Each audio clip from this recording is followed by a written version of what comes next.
শিশু বদলের অভিযোগ সরকারি হাসপাতালে। জানা গিয়েছে বুধবার সকালে ঋতু রায় নামে এক গর্ভবতী মহিলাকে হুগলির চন্দননগর হাসপাতালে ভর্তি করা হয়। রাতে সন্তানের জন্ম দেন ঋতু রায়। জানা গিয়েছে ওই মহিলার স্বামীকে পুত্র সন্তান দেখানো হয়, সেই অনুযায়ী স্বাক্ষরও করেন তিনি। কিন্তু পর মুহূর্তেই অন্য একটি কন্যা সন্তান নিয়ে আসা হয় প্রসূতির স্বামী বিশ্বজিৎ দাসের কাছে। বলা হয় তার কন্যা সন্তান হয়েছে। প্রসূতির স্বামীর অভিযোগ, স্বাস্থ্যকর্মী তার সন্তান বদল করেছে। ডিএনএ টেস্টের দাবি জানিয়েছে শিশুটির পরিবার।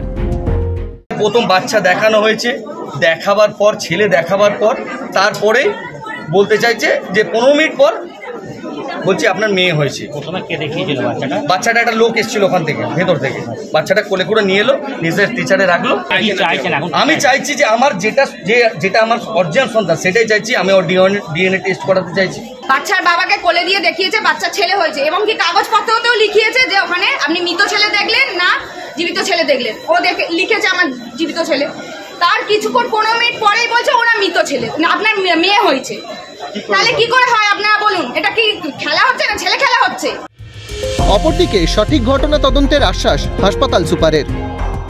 হ্যাঁ, স্টাফদের আগের বারেও বলা হয়েছে, এবারেও ডেকে বলা হচ্ছে। এবারে ঘটনাটা ঘটেছে, এবার সেটা তদন্ত হোক, তদন্ত সাপেক্ষে তারপরে বলা হবে আরেকবার, যাদের কাজে অন্তত সতর্ক থাকা উচিত। ফের কাঠগড়ায় সরকারি হাসপাতাল। শিশু বদলের অভিযোগ আবারও একবার উস্কে দিল সরকারি হাসপাতালের গাফিলতি। কাকলি নস্করের রিপোর্ট, ক্যালকাটা নিউজ।